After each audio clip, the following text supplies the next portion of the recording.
The treasure of Johnny Weissmuller. 52 national championships, 67 world's records, 4 of them still stand. When we went out on the street or were out anywhere, people reacted very, very strongly to him because he was so world famous as Tarzan. Just now, devastating and shocking news has emerged about Johnny Weissmuller and his son, both of whom met unexpectedly early and tragic ends. Famous as both Tarzan and an Olympic gold medalist, Weissmuller's electrifying performances won the hearts of millions. His journey started in 1904 in what is today Romania, moving to the U.S. as an infant, paving the way for his future stardom. What sinister forces snuffed out their lives so abruptly? Tune in and let's unearth the harrowing secrets behind their mysterious demises. The untold secrets of Tarzan's Olympic roots. Johnny Weissmuller, famous for playing Tarzan, was not just a movie star but also an outstanding swimmer with many Olympic wins. His portrayal of Tarzan won over audiences with its lively and natural charm. Yet, behind the excitement and fame, his life held some dark secrets. In 1984, he passed away suddenly, leaving his fans and family in shock. Sadly, his son, Johnny Weissmuller Jr., also died unexpectedly in 2006. What led to their sudden and tragic deaths? Let's explore the heartbreaking story of him and his son. As we uncover the Weissmuller legacy, rumors of a cursed artifact from Johnny's jungle adventures linger. Could this mysterious relic explain the tragic fate of the family? Join us as we seek the truth. But before we dive into the details of their untimely deaths, let's first look back at the amazing life of the man who became Tarzan. He was born Johann Peter Weissmuller on June 2, 1904, in a small town called Szabadfalu, which was part of the Kingdom of Austria-Hungary at the time. Today it's known as Friedorf in Romania. His family was Swabian, a community with a long history in Hungary. They had lived there for 6 generations after moving from Baden in 1749.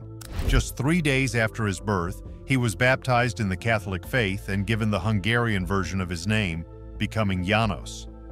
Then, in January 1905, the Weissmuller family made a big move. They boarded the SS Rotterdam and spent 12 days crossing the Atlantic Ocean to reach Ellis Island. This was the start of a new life in America for his parents, Peter and Elizabeth Weissmuller. The family's new chapter began in Windber, Pennsylvania, where relatives welcomed them, providing a sense of comfort and hope for their new life. Later that year, his brother Peter was born, further rooting the Weissmuller family in their new American home.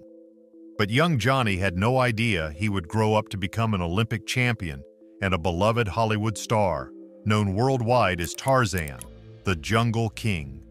How did he rise from such humble beginnings to such incredible fame? And what led to the heartbreaking end for both him and his son?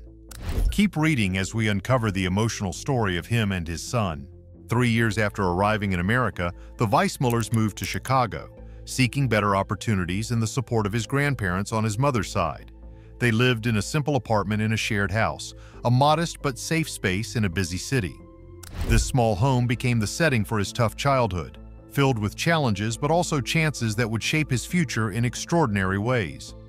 Chicago's vibrant atmosphere gave him room to dream big, despite his family's simple life. It was at Fullerton Beach on Lake Michigan where his future started to take shape. Here, among the waves and sand, he found his love for swimming. From the first lessons, it was clear that he had a special gift. While many others struggled in the water, he seemed born for it. He quickly stood out in races, his speed and smooth movements in Lake Michigan hinting at the great career that lay ahead. But his journey to fame wasn't without its struggles. His home life was far from easy. When he was in the 8th grade, his family was dealt a heavy blow. His father suddenly left them. This left his family in a very difficult situation, forcing him to make a hard choice. With determination, he decided to leave school and start working to support his mother. When he was young, his older brother made a big sacrifice that helped him learn the value of hard work and determination, qualities that would shape his future. By the time he was 11 years old, he had already discovered a deep love for swimming. He loved being in the water and dreamed of becoming famous in the sport. His dedication was so strong that he even found a way around the rules to keep going. He cleverly tricked the local YMCA into believing he was 12, the minimum age to join, even though he was only 11. New opportunities were just around the corner for him. the making of a swimming champion. Once he started swimming at the YMCA, his natural talent stood out right away. He spent hours perfecting his techniques and getting faster. It was obvious that he had a special gift for swimming. His determination and passion for the sport set him apart from other kids his age. But this was just the beginning. As he kept getting better, a well-known club, the Illinois Athletic Club, noticed him and invited him to join their team. This was a big moment in his life. It gave him the chance to train with some of the best swimmers and further develop his skills. Every competition he entered brought him more attention and more victories, which only made him more determined to succeed. His rise in the world of competitive swimming was rapid. A chance meeting with swim coach Bill Bachrach turned out to be a game changer. Bachrach saw his raw talent and believed he could achieve great things. He became not just his coach, but also a mentor, guiding him through both the highs and lows of his career. Bachrach's belief in him, along with his tough training, helped him master swimming techniques and learn the values of discipline, perseverance, and good sportsmanship. But that wasn't the hardest part. Their strong mentor-mentee relationship became a solid foundation for his future success. On August 6, 1921, he officially began his competitive swimming journey with 4 impressive wins at the Amateur Athletic Union races. These wins weren't just medals, they were the realization of his childhood dreams and the start of a career that would inspire many. His early career reached a peak on September 27, 1921, at the Amateur Athletic Union Nationals. He set world records in both the 100-meter and 150-yard events, wowing spectators and cementing his reputation as an incredible swimmer. But his greatest achievements were still to come. On July 9, 1922, he broke the world record in the 100-meter freestyle, a record previously held by the famous Duke Kahanamoku, finishing in 58.6 seconds. This remarkable performance proved that he was not just fast, but one of the fastest swimmers in the world. The 1924 Summer Olympics was a defining moment in his career. He competed against the world's best and won the gold medal in the 100-meter freestyle, beating Kahanamoku. This victory was a huge achievement, showing the world that hard work and talent can lead to greatness. He also shone in the 400-meter freestyle, playing a key role in the U.S. team's overall success. At the 4x100-meter relay, he picked up more gold medals, adding to his already impressive collection. But even with these wins, his life wasn't all about success. It also had its share of difficult and sad moments. Alongside his victories in the pool, he faced personal challenges that soon began to overshadow his achievements. At the 1928 Summer Olympics in Amsterdam, he didn't just win 2 more gold medals, but also cemented his place as one of the best swimmers in history. However, during this time, he became involved with the unusual health ideas of John Harvey Kellogg at the Battle Creek Sanitarium in Michigan. The sanitarium was well known for its health treatments, where Kellogg promoted some unique methods such as enemas and a strict vegetarian diet. In 1927, Johnny Weissmuller began following these methods, showing his dedication to staying fit and trying new ways to improve his swimming. But this also brought him new struggles and challenges that he would deal with for many years. Weissmuller made a huge impact in the world of swimming, especially when he set a world record of 51 seconds in the 100-yard freestyle. This record, which showed his unmatched swimming skills, remained unbeaten for an incredible 17 years, proving just how talented he was. He kept improving as a swimmer over the years, his drive to succeed never slowing down with age. By 1940, at 36 years old, he again surprised everyone at the Billy Rose World's Fair Aquacade by breaking his own record, lowering it to 48.5 seconds. But this great achievement had a downside. As a professional athlete, his new record wasn't officially recognized, taking away from what should have been a moment of glory. Behind his success, he faced unexpected challenges. An Olympic hero's rise and fall. He also tried his hand at water polo, showing yet another side of his athletic ability. As a fast and strong player, he became a key member of the U.S. men's national water polo team. His role brought even more praise to his career, showing how versatile he was as an athlete. At the 1924 Summer Olympics, he played a big role in helping the team win a bronze medal, proving his strength as an international competitor. However, the 1928 Olympics didn't go as well. The U.S. water polo team didn't perform as expected, finishing in 7th place. This was a big disappointment compared to their earlier success and a reminder of how unpredictable and competitive sports can be. His swimming career was full of incredible accomplishments. He earned a total of 5 Olympic gold medals and 1 bronze, making him one of the most awarded swimmers ever. Nationally, he was just as dominant, winning 52 U.S. national championships and setting 67 world records. He was a trailblazer, becoming the first man to swim the 100-meter freestyle in under a minute and finishing the 440-yard freestyle in less than 5 minutes. These groundbreaking efforts pushed the sport of swimming forward and secured his place as a leader in the sport. But this wasn't the end of his challenges. As he moved away from competitive swimming, the world saw the retirement of an undefeated champion. In 1950, his incredible influence and success were honored, celebrating a career that had not only reached, but set the highest standards of athletic achievement. Even with all these achievements, his story is a mix of highs and lows, showing that even the greatest champions face their own battles outside the spotlight. The media praised him, calling him the best swimmer of the early 1900s.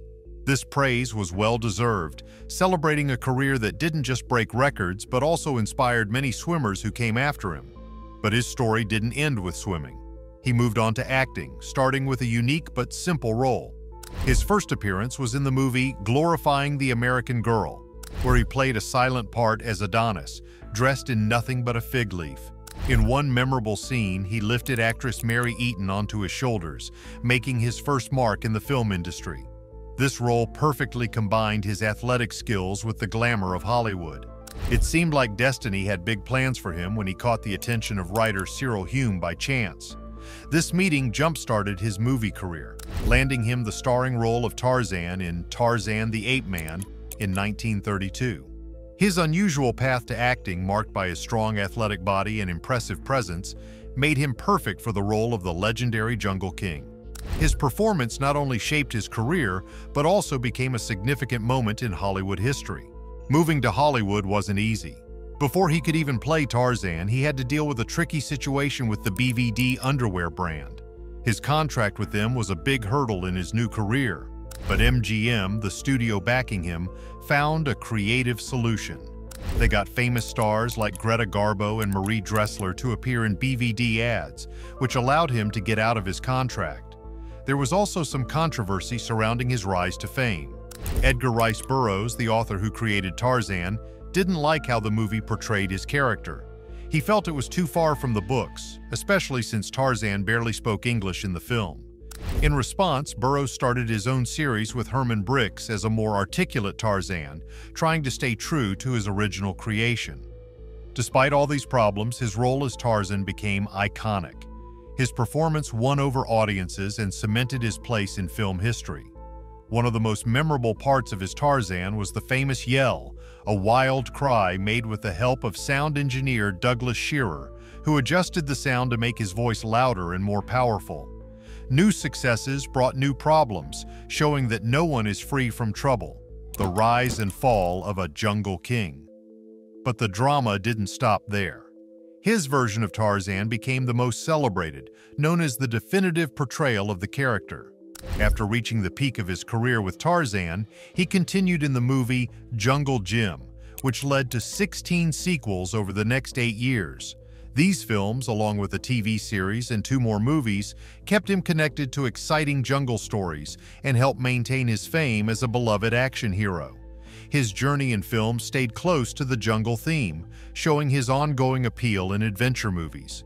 He even made a brief return to his roots in a 1940 film called Swim Meet, a parody of Tarzan where he played himself alongside other Olympic champions. This film was a heartfelt nod to his achievements in both swimming and acting. But things were not always easy.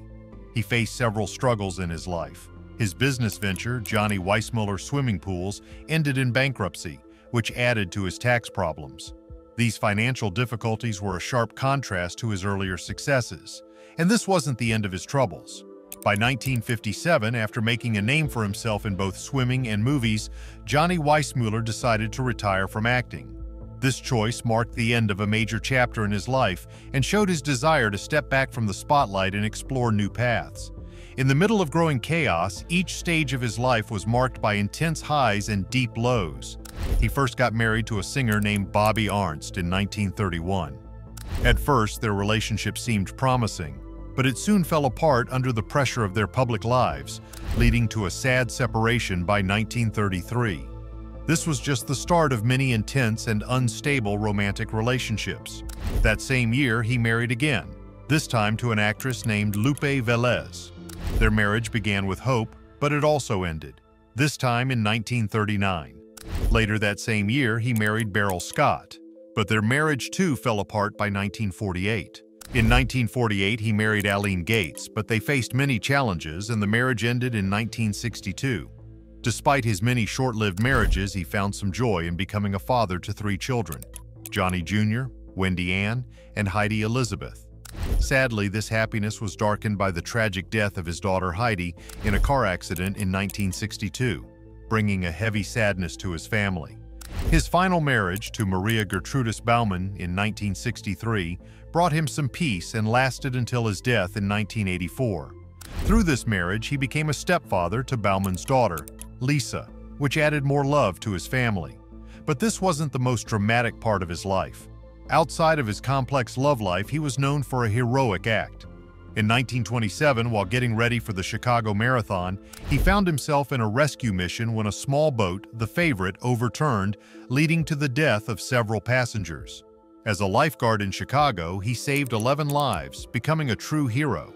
In his later years, he moved to Fort Lauderdale, Florida, hoping to find some peace after a busy life in the spotlight. However, these years were overshadowed by health problems that took away from the strong image he had built as the famous Tarzan.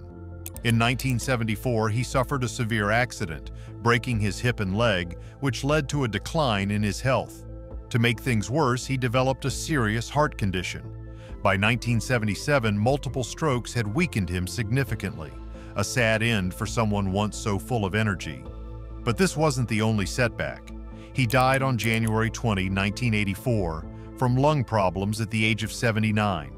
He was buried in the Valley of the Light Cemetery in Acapulco, a place he loved in Mexico, where he had spent many happy years.